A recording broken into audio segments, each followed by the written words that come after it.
Hello বন্ধুরা, আবারও হাজির হয়ে গেছি একটা গুরুত্বপূর্ণ ইনফরমেশন নিয়ে। সমস্ত পার্শ্ব শিক্ষক, এসএসকে, এমএসকে, প্রাথমিকের পার্শ্ব শিক্ষক, উচ্চ প্রাথমিকের পার্শ্ব শিক্ষক, শিক্ষাকর্মী, আপনাদের জন্য খুবই গুরুত্বপূর্ণ একটা ইনফরমেশন। এর আগের ভিডিওতে আপনাদের গুরুত্বপূর্ণ ইনফরমেশন জানিয়ে দিয়েছি, যেখানে শিক্ষামন্ত্রী আপনাদের উদ্দেশ্যে কী বার্তা রয়েছে, আপনাদের জন্য কোনো আশুজনক চিন্তাভাবনা মুখ্যমন্ত্রীর কাছ থেকে বা শিক্ষামন্ত্রীর কাছে আছে কিনা সেই নিয়ে কিন্তু আপডেট দিয়ে দিয়েছি। এখনও পর্যন্ত যারা ভিডিওটি দেখেননি অবশ্যই দেখে নেবেন। এইবার চলে আসি কলকাতা হাইকোর্টে আপারের পার্শ্ব শিক্ষকদের, প্রাইমারির পার্শ্ব শিক্ষকদের, এসএসকে, এমএসকের যে মামলা চলছে সেখান থেকে কি আপডেট পেলাম আপনাদের সাথে শেয়ার করতে চলেছি।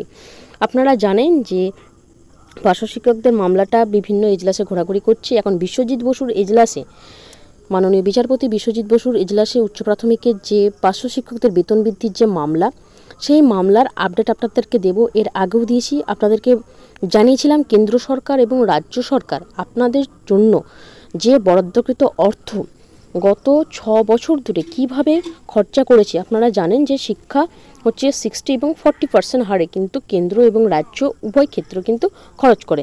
সেখানে 2018 থেকে 2024 সাল, গত 6 বছরে আপনাদের জন্য কোন সরকার অর্থাৎ কেন্দ্র এবং রাজ্য সরকার কিভাবে খরচ করছে, টাকাটা কিভাবে ব্যয় করছে, সেটা কিন্তু হলফনামা আকারে জমা দেওয়ার কথা ছিল।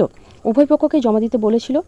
তো কেন্দ্র সরকারের তরফ থেকে কিন্তু হলফনামা আকারে কলকাতা হাইকোর্টে জমা দেওয়া হয়েছে। সেখানে কিন্তু আপনাদের জন্য কত স্যালারি রয়েছে, আপনাদের সংখ্যাটা কত, সমস্তটা কিন্তু স্বচ্ছতার সাথে দেওয়ার চেষ্টা করা হয়েছে। যেখানে 45,000 যে শিক্ষক রয়েছে, পার্শ্ব শিক্ষক রয়েছে, এবং স্বচ্ছতার সাথে এই স্যালারির বিষয়টা তারা কিন্তু উল্লেখ করেছে কেন্দ্র সরকার থেকে। এবং সেখানে ন্যাশনাল এডুকেশন পলিসি অনুযায়ী আপনাদেরকে পূর্ণ শিক্ষকের যে মান্যতা দেওয়ার কথা বলা হয়েছে সেগুলোও কিন্তু উল্লেখ করা ছিল। এবং আপনাদের ক্যাটাগরিতে পার্শ্ব শিক্ষক হিসেবে কোনো জায়গাতে কোনো উল্লেখ ছিল না। এটা কিন্তু খুব ভালো বিষয়, যেটা কেন্দ্র সরকার হলফনামা দিয়ে আপনাদের স্যালারির বিষয়টা, আপনাদের গত 6 বছর ধরে আপনাদের খাতে কত টাকা বরাদ্দ করা হয়েছে এবং আপনারা কত পাচ্ছেন, সমস্তটা কিন্তু হলফনামা দিয়ে হাইকোর্টে পেশ করেছে। এবং রাজ্য সরকারের তরফ থেকে নির্দিষ্ট সময়সীমার মধ্যে, মে মাসের প্রথম সপ্তাহের মধ্যে যে হলফনামা জমা দেওয়ার সময়সীমা ছিল, সেই মর্মে কিন্তু রাজ্য সরকার থেকে আপডেট এখনও আসেনি, সেই হলফনামা দেওয়া হয়নি। তবে এই মামলাটা মে মাসের শেষের দিকে কিন্তু কলকাতা হাইকোর্টে আবার উঠতে চলেছে। তখন কিন্তু ফাইনাল শুনানি হয়ে এর রায় কিন্তু আসতে চলেছে। সেখানে উচ্চ প্রাথমিকের পার্শ্ব শিক্ষকদের জন্য যদি রায় চলে আসে খুব তাড়াতাড়ি, কিন্তু সেটা প্রাথমিকের উচ্চশিক্ষকদের জন্য রায় আসবে। এরপর এসএসকে, এমএসকে যে সমস্ত টিচাররা রয়েছেন প্রত্যেকের জন্য কিন্তু এক এক করে বিষয়টা আসবে, কারণ প্রত্যেকেরই কিন্তু একই ধরনের দাবি দেওয়া এবং একই ধরনের সমস্যা। আপনারা প্রত্যেকেই জানেন কেন্দ্র সরকার এবং রাজ্য সরকারকে উভয়ভাবে যে হলফনামা জমা দেওয়ার কথা ছিল, সেখানে কেন্দ্র সরকার যে হলফনামা দিয়েছে এবং রাজ্য সরকারকেও এর মধ্যে দিয়ে দিতে হবে। মে মাসের শেষের দিকে কিন্তু আপনাদের এই মামলাটা উঠে যাবে।